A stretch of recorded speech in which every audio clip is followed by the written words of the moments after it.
대표해서 주님께 찬양드린 우리 시온 찬양대, 우리가 화답함으로 주님께 영광 돌리며 또 앞으로도 남은 시간 동안 주님의 목자 되심을 우리가 찬양하는 저와 여러분이 되기를 원합니다. 이 시간 우리에게 주시는 하나님의 말씀은 마가복음 6장 1절부터 13절까지의 말씀입니다.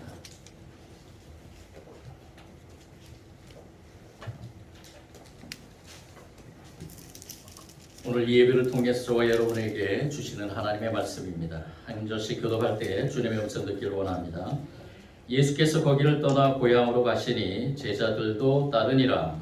안식일이 되어 땅에서 가르치시니 많은 사람이 듣고 놀라 이르되 이 사람이 어디서 이런 것을 얻었느냐. 이 사람이 받은 지혜와 그 손으로 이루어진 이런 권능이 어찌되리냐. 이 사람이 마리아의 아들 목수가 아니냐, 야고보와 요셉과 유다와 시몬의 형제가 아니냐, 그 누이들이 우리와 함께 여기 있지 아니하냐 하고 예수를 배척한지라. 예수께서 그들에게 이르시되 선지자가 자기 고향과 자기 친척과 자기 집에서는 존경을 받지 못함이 없느냐 하시며, 거기서는 아무 권능도 행하실 수 없어 다만 소수의 병자에게 안수하여 고치실 뿐이었고, 그들이 믿지 않으면 이상히 여기셨더라. 이에 모든 촌에 두루 다니시며 가르치시더라. 12제자를 부르사 둘씩 보내시며 걸어오시는 제어하는 권능을 주시고, 명하시되 여행을 위하여 지팡이 외에는 양식이나 배낭이나 전대의 돈이나 아무것도 가지지 말며 신만 신고 도덕으로 잊지 말라 하시고, 또 이르시되 어디서든지 누구의 집에 들어가든지 그곳을 떠나기까지 거기 유하라. 어느 곳에서든지 너를 영접하지 아니하고 너희 말을 듣지도 아니하거든 거기서 나그네 발아래 언니를 떨어져 그들에게 증거를 삼가 하시니, 제자들이 나가서 회개하라 전파하고 많은 귀신을 쫓아내며 많은 병자에게 기름을 발라 고치더라. 아멘. 오늘 말씀에 도움이 되기 위해서 책 한 권을 소개해 드리겠습니다. 이 책은 엘머 레터만이라는 분이 쓴 책인데요.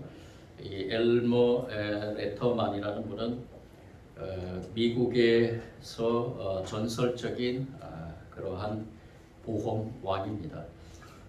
즉, 이 레터만은 영업의 아주 달인이라고 볼 수 있겠죠. 이 레터만은 처음에는 이 옷감에 대한 그러한 파는 그러한 세일즈맨이었는데요. 보험회사를 차리고 그리고 보험을 시작하면서 미국에서 아주 전설적인 보험왕으로 등극을 하게 됩니다. 그래서 포브스가 선정하는 세계 10대 세일즈맨 중에 한 사람으로 선정이 되는데요. 이 보험업계에 뛰어든 2년 6개월 만에 1000여 건의 그러한 단체 보험을 계약한 아마 당대 최고의 그러한 보험의 세일을 하신 분들은 아마 좀 아실 겁니다. 이것이 얼마나 어려운가. 이 엘머 레터만이라는 분이 쓴 책인데요. 거절당한 순간 영업은 시작된다라는 책입니다. 이 책은 어떻게 보면은 세일즈맨들의 영업 교과서라고 볼 수 있는데요. 약 25년간 발간이 되면서 20여 개 나라에서 2천만 부 이상이 팔린 베스트셀러 중에 베스트셀러인 책입니다. 이 책에서 이 레터만은 이렇게 얘기를 합니다. 모든 세일즈맨은 거절을 경험한다. 그럼에도 불구하고 훌륭한 세일즈맨의 본질은 낙담하지 않는 사람이다. 이런 사람은 아무리 예스가 희미하게 들리더라도 그것을 달아나게 내버려 두지 않는다. 거절이라는 벽에 갈라진 틈으로 새어나는 첫 번째 신호를 포착해 독수리가 먹이를 낚아채듯 기회로 삼는 것이다. 왜냐하면 직업적인 영업 기술은 고객의 거절로부터 시작이 되기 때문이다. 노는 결코 답이 아니다. 그건 도전일 뿐이다. 이렇게 이 책에서 얘기를 합니다. 즉, 자신의 영업 비밀은 바로 이 거절을 도전으로 받아들인 것이다 라고 이렇게 밝힌 것입니다. 이 책을 왜 소개하는가? 오늘 말씀에서 저와 여러분이 귀하게 취해야 될, 또 하나님의 음성으로 들어야 될 것이 하나 있습니다. 그것이 무엇이냐면 바로 저와 여러분은 복음 전도자라는 것입니다. 복음 전도자는요, 복음을 소개하는 사람과 함께 또 복음을 소개하는 것과 함께 그 복음에 담긴 하나님의 뜻을 전하는 사람입니다. 그리고 하나님의 복음을 전하는, 하나님의 뜻을 전하는 사람들로서 그 하나님의 복음, 하나님의 뜻을 모르는 그러한 사람들을 하나님 앞으로 인도해야 될 그러한 도구로 쓰임받는 자들이라는 것입니다. 그런 사람들이 오늘 이 말씀을 통해서, 저와 여러분이 이 말씀을 통해서 다시 한번 복음 전도자로서의 그러한 모습을 재정립하고, 그리고 더 나아가서는 복음 전도자로서의 삶의 모습 속에서 일어나는 이러한 거절에 대해서 어떻게 우리가 대처를 해야 될 것인가를 생각해 볼 수 있다는 것입니다. 오늘 말씀에서 마가는 예수님의 3차 갈릴리 사역의 문을 여시는 장면을 기록하면서 이 고향인 나사렛을 방문하게 되는데, 그곳에서 배척을 당하고 거절하신 그러한 내용을 기록하게 됩니다. 오늘 저와 여러분이 읽은 말씀 첫 번째 부분이 바로 그것인데요.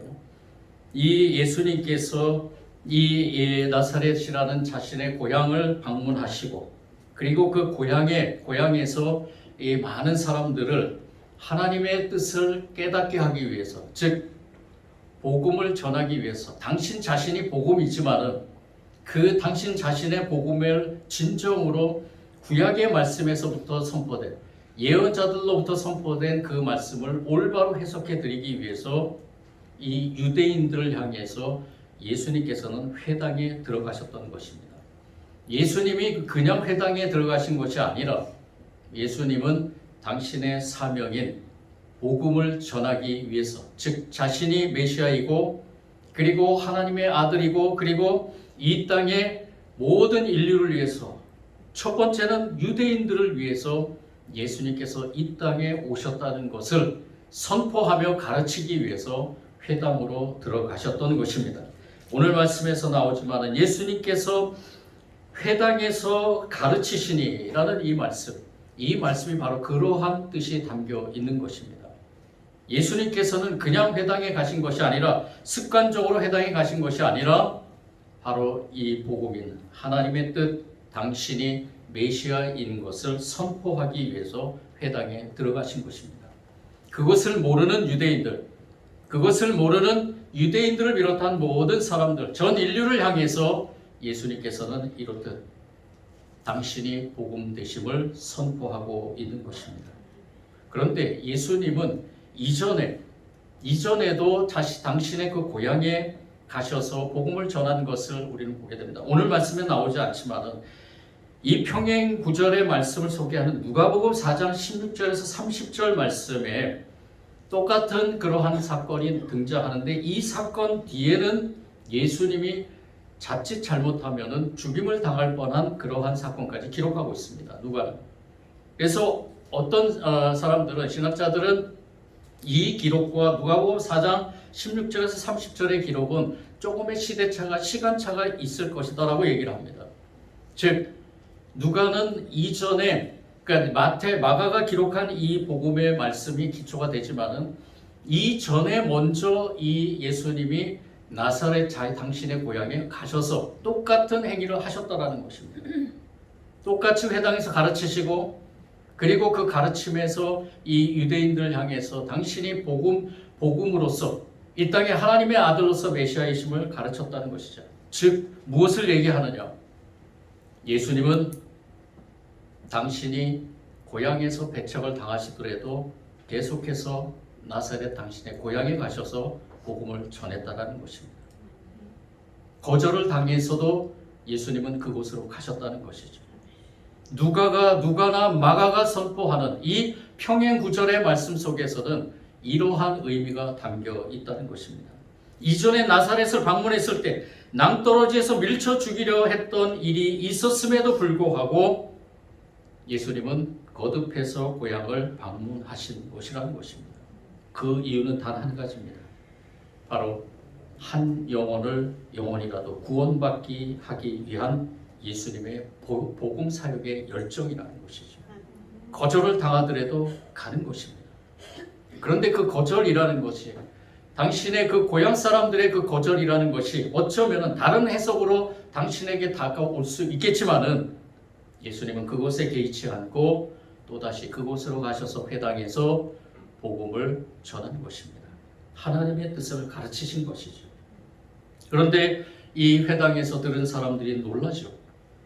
이것은 전혀 새로운 가르침이다. 즉 무엇이냐? 바로 예수님 당신이 복음이기 때문에, 당신 자신이 복음이 그 자리에서 복음을 선포하기 때문에 이전의 가르침과는 전혀 다른 가르침으로 다가오는 것입니다. 이전에 유대인들의 랍비나 또 유대인들의 그러한 이 사두개인이나 바리새인들이나 율법학자들이나 이런 사람들이 가르치고 선포했던 하나님의 그 율법의 말씀과는 다른 해석으로 이들에게 들려온 것입니다. 왜요?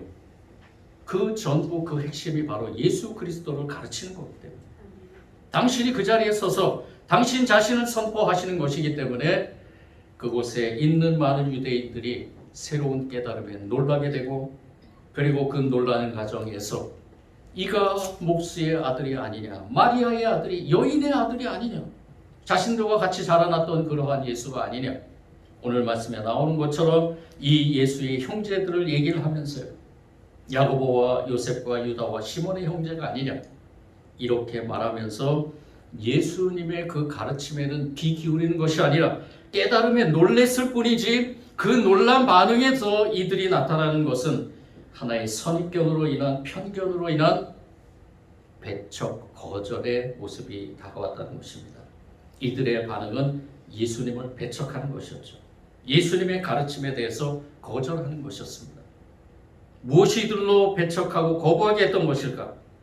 그것은 바로 그들의 선입견이고 그들의 편견이었던 것입니다. 이 사람은 목수의 아들이다. 이 사람은 마리아 여인의 아들이다. 여인의 아들이 어떻게, 그 당시에 이 유대인들이 가졌던 메시아 관합으로는 전혀 다른, 메시아는 이런 곳에서 태어나지 않을 것이다, 이런 족보에서 나타나지 않을 것이다, 그리고 이러한 신분이 아닐 것이다 라는 그들의 편견과, 그리고 어떻게 목수의 아들이 예수가 되느냐라는 그러한 선입견으로 인해서 이 회당에서 있는 이런 유대인들은 예수님을 거부하고 배척했던 것입니다. 이러한 배척을 당하시면서 예수님은 예언자는 자기 고향과 자기 친척과 자기 집 밖에서는 존경을 받지 않는 법이 없다라고 말씀하십니다. 이것은 그 당시에 사용된 격언인데요. 이 격언을 예를 들어서 예수님이 말씀하십니다. 그렇지만 예수님은 이 유대인들을 완전히 배척하는 것은 아닙니다. 아픔이 있고, 그리고 예수님이 행하시는 그 사역의 길에서 이러한 거절이라는 그러한 고통이 있지만은, 예수님은 그 마음속에 한켠에는 유대인들을 향한 또 다른 사랑이 담겨 있다는 것입니다. 유대인뿐만이 아니라 이제 이 땅에 죽어가는 영혼들, 복음을 모르고 하나님의 뜻을 모르고 죽음의 길을 가는 모든 사람들을 향한 그러한 예수님의 그러한 아픔이 담겨 있는 말씀입니다. 이 당시의 예언자들은 죄악에 대해서 지적하고, 그리고 그것과 관련해서 하나님의 심판에 대해서 전하는 역할을 하는 사람들이었습니다. 그래서 나사렛 사람들은 자신들과 별반 다를 바가 없다고 생각했던 사람들이 자신들의 그 죄를 들추어내고 비판하는 예언자적인 그 역할을 하는 예수님을 받아들이지 않는 모습이 어쩌면 당연하다고 볼 수 있겠죠. 그들이 가지고 있는 편견과 그들이 가지고 바라보는 그 선입견의 모습, 눈으로는 예수님이 예언자로서 또 메시아로서 이 땅에 오셨다는 것을 받아들이지 않는다는 것이 당연하다는 것입니다. 이런 반응을 보였을 때 예수님께서는 나사렛에서 많은 권능을 행하지 못했습니다. 그리고 능력이 제한되었다기보다는 예수님을 거절하고 불신하는 곳에서 구원의 역사가 일어나기 어렵다는 사실을 깨닫고 발견하게 되는 것입니다. 이런 결과에 예수님도 적지 않게 놀라셨죠. 불신앙과 배척 그리고 거절이 어떠한 결과를 가져오게 되는지 분명히 보여주고 있는 것입니다. 가장 놀라운 일은 예수님의 능력을 보았음에도 불구하고 예수님을 믿지 않는 그러한 일이다라는 말이 등장합니다. 오늘 말씀에도 나오죠. 어쨌든 이러한 것을 통해서 예수님은 자신의 고향에서 거절과 또 배척을 당하시면서 오늘 이 복음으로서 이 땅의 구원자로서 메시아로 오신 예수님께서 아픔을 경험하게 됩니다. 근데 우리가 또 한 가지 집중해야 될 것은 그 다음에 나오는 말씀들입니다. 예수님께서 이제 고향에서 배척을 당하시고 난 뒤에 그리고 또 다시 다른 촌으로 다니시면서 예수님은 끝까지 주님의 그 복음을 전하셨습니다. 하나님 나라를 가르쳤습니다. 그리고 더 나아가서는 오늘 말씀 7절에서 13절에 나오듯이 12제자를 부르시면서 그 제자를 예수님께서 능력을 주시면서 복음을 전하는 사람들로 파송을 하게 됩니다. 우리가 여기에 집중을 해야 되는데요. 이 오늘 말씀에 나오는 이 말씀 7절에 6절 하반부에 이에 모든 촌에 두루 다니시면서 예수님께서 가르치시고 그리고 7절에 12제자를 부르시면서 둘씩 보내시면서 더러운 귀신을 제어하는 권능을 주셨다라고 말씀합니다. 예수님께서 먼저 이 제자들을 파견하면서 주신 그러한 권능이 무엇이냐? 바로 귀신을 제어하는 권세입니다. 귀신을 제어하는 권세를 주시면서 그 권세를 따라서 능력을 따라서 복음을 전파하는 곳에 놀라운 하나님의 그 능력이 나타납니다. 그 능력이 나타남으로 인해서 예수님이 가르쳐줬던 하나님 나라가 전파되는 것이죠. 그러한 전파되는 그러한 가운데서 오늘 말씀에서 주시고라는 이 단어는 미완료 과거 시제로 사용된 단어입니다.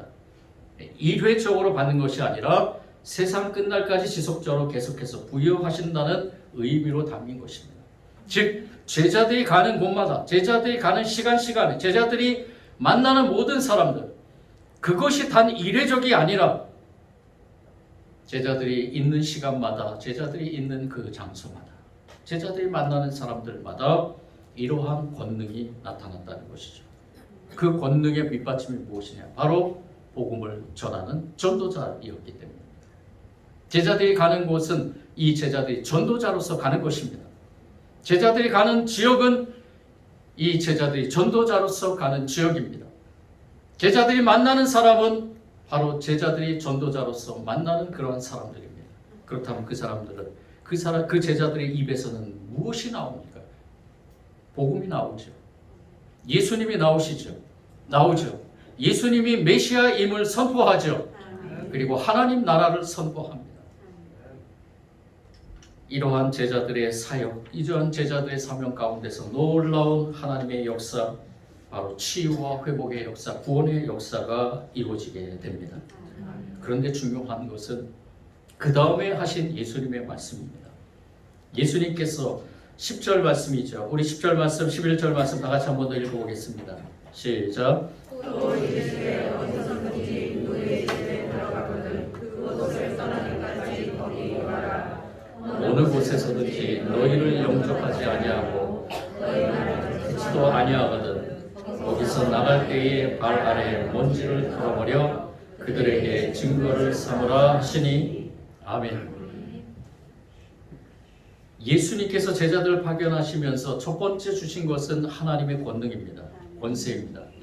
치유와 회복과 이 제자들을 통해서 구원의 역사, 예수님이 이 땅에 오셔서 구원의 역사를 이루어가신 것처럼 이 제자들을 통해서 예수 그리스도인으로 선포하는 모든 곳에는 바로 이 구원의 역사가 일어나게 했습니다. 이것이 바로 하나님의 권능이죠. 그런데 두 번째로 이 제자들에게 예수님께서 주신 것은 무엇이냐? 당신이 경험한 것, 당신이 이 나사렛에서 배척당했고 거절당하고 당신이 고향인 이곳에서 배척당한 이 당신의 그 경험을 이 제자들에게 말씀해 주시는 것입니다. 우리는 여기에 아주 귀한 교훈이 담겨 있습니다. 예수님이 비록 나사렛에서 배척을 당하셨지만 고향에서 배척을 당하셨지만 그들의 선입견과 그들의 편견으로 인해서 예수님이 메시아가 아니고 목수의 아들이고 여인의 아들이라고 배척당하고 심지어는 죽이기까지 하려는 그 나사렛을 향해서 예수님께서는 포기하지 않으시고 끝까지 한 영혼이라도 구원하기 위해서 가신 것처럼 이 제자들에게도 제자들이 가는 곳마다 설령 나와 같이 이러한 배척을 당하고 거절을 당하고 이러한 아픔을 당할지라도 포기하지 말라라는 그러한 말씀이 여기에 담겨 있는 것입니다. 이 말씀 문자 그대로 읽으면요, 그 해석이 나올 수가 없어요. 이 제자들이 가는 곳에서 만약에 제자들이 배척을 하거나 만약에 제자들이 말하는 것에서 반기를 들거나 아니면은 심지어는 제자들을 죽이려고 하거든 그것에서 먼지를 털어내버리라 하는 것은 문자적인 해석은 거기에 아무 상관하지 말라는 거예요. 거절을 당하고 배척을 당한다 하더라도 그것에서 그 배척하는 사람들이나 거절하는 사람들에 대해서 제자들 당신들은 아무 어떻게 보면은 그들을 향해서 직접적으로 행할 그런 아무런 의무가 없다는 겁니다. 단지 복음을 전할 뿐이고 그리고 그들을 향한 하나님의 뜻, 하나님의 주권이 그들을 향해 있다는 것입니다. 제자들이 나서서 할 일이 아니라는 거죠. 예수님께서 당신이 하셨던 거죠. 당신을 배척하고 당신을 거부했던 그 고향 사람들을 향해서 포기하지 않으시고 또 가시고 해당에 가셔서 또 가시고 가르쳐주셨던 것처럼 이 제자들이 할 일은 오직 복음을 전하고 하나님의 권능을 행할 뿐이라는 것입니다. 먼지를 털어버리라는 것, 발 아래 먼지를 털어버리라는 것은 복음을 거부하는 자들에게 신경 쓰지 말라는 것입니다. 거절의 상처를 받지 말라는 것이죠. 주께 맡기고 복음 전도에 힘쓰라는 것입니다. 오직 복음만 전할 때 하나님의 능력과 하나님의 권세가 권능이 이루어지는 것입니다. 더 이상의 할 일은 이 복음 전도자에게는 없다는 것이죠. 오늘 이 제자를 파견하는 예수님의 그 모습 속에는 바로 그것이 담겨 있는 것입니다. 우리가 오늘 이 말씀을 통해서 저와 여러분도 예수님의 제자가 되기를 소원합니다. 복음 전도자가 되기를 원합니다. 복음 전도자가 복음 전도자로서는 사명감이 있어야 됩니다. 우리가 그냥 예수님을 믿는 것, 그것으로 끝나는 것이 아니라 우리는 예수님을 믿음으로 인해서 또다시 우리에게 주어진 사명에 대해서 생각해야 된다는 것입니다. 복음 전도자로 살아가는 것, 바른 사명감을 가지기 위해서 저와 여러분이 전제되어야 될 것은 진정한 회개를 통해서 복음을 경험하는 것입니다. 예수 그리스도를 인격적으로 만나는 것입니다. 성령님이 나와 함께 하심을 믿는 가운데 예수님을 우리가 믿음으로 인해서 믿음의 여정을 가지만은 그 믿음의 여정 가운데서 성령님이 저와 여러분과 함께 하시면 믿음의 여정은 성령의 사역입니다. 역사입니다. 성령님께서 당연히 하실 일이죠. 그런데 중요한 것은 그것에 대해서 저와 여러분이 어떻게 반응할 것인가. 물론 그것도 성령님께서 하신다고 말하면은 우리는 모든 것이 다 성령님께서 하심을 믿고 나아가지만은 그렇게 반응한다고 하지만은 저와 여러분의 삶 가운데서 그것 역시도 저와 여러분의 반응 역시도 하나님께서 우리의 모든 삶을 통해서 이루어가심을 믿고 믿음을 통해서 우리가 사명감을 가지고 나아갈 때 그것 역시도 성령님께서 하시는 줄 믿습니다. 이 사명감은 나이가라 폭포에서 떨어진 거대한 물줄기를 보는 그 사람이 그 뒤에 숨어있는 자연의 거대한 힘과 아름다움을 바라보면서 그 자연의 장엄함에 압도되는 것과 같습니다.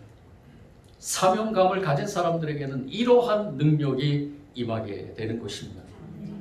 사도 바울은 수많은 고난과 배반과 거절감에도 불구하고 흔들리지 않았던 이유가 바로 이러한 확실한 사명감이 있었기 때문입니다. 사명감이 있어서 꼭 겪어야 되는, 어떻게 보면 당연히 오는 이 고난 앞에서 이 사도 바울이 강한 믿음을 가지고 승리할 수 있었던 것, 그것은 바로 이 사도 바울에게 주어진 사명감이라는 것입니다. 우리에게 주어진 사명감, 복음을 전하는 사명감에 대해서 우리가 이 시간에 다시 한번 깊이 묵상하면서 이 말씀 앞에 겸손해지는 저와 여러분이 되기를 원합니다. 아멘. 여러분들 페니실린이라는 약을 아시죠? 이 페니실린이 처음에 나왔을 때 페니실린 주사를 맞는 것을 사람들이 끔찍히 싫어했다 그럽니다. 이 페니실린 주사는 다른 것보다도 굉장히 많은 고통이 따랐다 그럽니다. 지금은 뭐 안 그렇다고 볼 수 있겠는데요. 그리고 이 페니실린이라는 약효에 대해서 신뢰가 가지 않기 때문에 이 페니실린 주사를 맞기를 꺼려했다 그럽니다. 전쟁터에서 이 군인들이 이 페니실린을 맞자 그러면은 벌벌 떨면서 피했다고 할 정도로 이 페니실린 주사를 다들 싫어했다 그럽니다. 그런데 시간이 지나면서 어느 때부터인가 이 페니실린이 만병통치약에 가깝다는 소문이 나면서 그때부터 벌벌 떠고 피했던 사람들이 주사를 맞기 위해서 앞다퉈 줄을 섰다 그럽니다. 아무리 아파도 이 페니실린 약을 기꺼이 맞으려고 스스로 찾아왔다는 것이죠. 주님의 복음이 전해지는 곳에는 거절과 그리고 핍박이 있을 수 있습니다. 어쩌면 그것이 당연하다고 우리는 생각해야 될 것입니다. 복음 전도자로서 우리가 먼저 기본적으로 사명감을 갖고 가져야 될 태도는 바로 그것입니다. 여러분들 복음을 제시한 적이 있는지요? 여러분들 누구에게든지 복음을 제시한 적이 있는지요? 제시했을 때 거절을 당한 적이 있는지요? 더 나아가서는 제시했을 때 너나 잘 믿어라 아니면은 소금이라도 끼얹으면서 소금 바가지로 그러한 어떻게 보면은 핍박이라고 볼 수 있겠죠. 지금은 복음 전한다고 저와 여러분을 잡아서 옥에 가두거나 또는 심지어는 더 나아가서는 죽이기까지 하지는 않습니다. 그렇지만 마음의 상처 또한 정신적인 상처 또 여러 가지의 그러한 내면의 상처들을 받게 될 때가 많이 있습니다. 여러분들 거절과 핍박에 두려워하지 않길 원합니다. 하나님께서 주신 능력이 저와 여러분에게 있습니다. 두려워하지 마시고 예수 그리스도를 과감하게 소개하는 저와 여러분이 되기를 원합니다. 저와 여러분을 통해 하나님의 복음은 전해질 것입니다. 세상 끝날까지 전해질 것입니다. 주님이 오시는 그날까지 복음은 끝까지 전해질 것입니다. 저와 여러분이 포기하지 않고 끝까지 사명감을 가지고 이 사명을 감당할 때 성령님께서 능력의 능력을 덧입혀서 주님의 복음이 전해지는 곳에 놀라운 하나님의 역사가 일어날 줄 믿습니다. 사랑해 주님 감사합니다. 오늘도 귀한 말씀 우리가 지난 반년을 돌아보면서 복음 전도자로 살아왔는가를 돌아보면서 다시 한번 복음 전도자로서의 삶을 살아가기를 소원하며 이 말씀을 주님께서 주신 말씀 주님이 주시는 음성으로 듣기를 원합니다. 성령님 우리의 모든 삶을 주관하시되 복음 전도자로 살아가게 하여 주옵소서.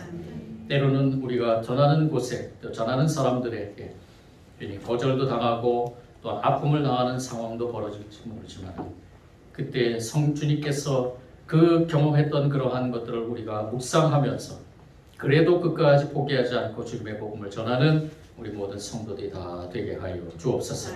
세상 끝날까지 주님의 복음이 살아 움직이게 하여 주시고 우리를 사용하여 주시며 우리를 통해 주님이 주시는 귀한 은혜의 삶에서 이 사명감을 가지고 살아가는 우리 주의 백성들 다 되게 하여 주옵소서. 예수님 이름으로 기도드립니다.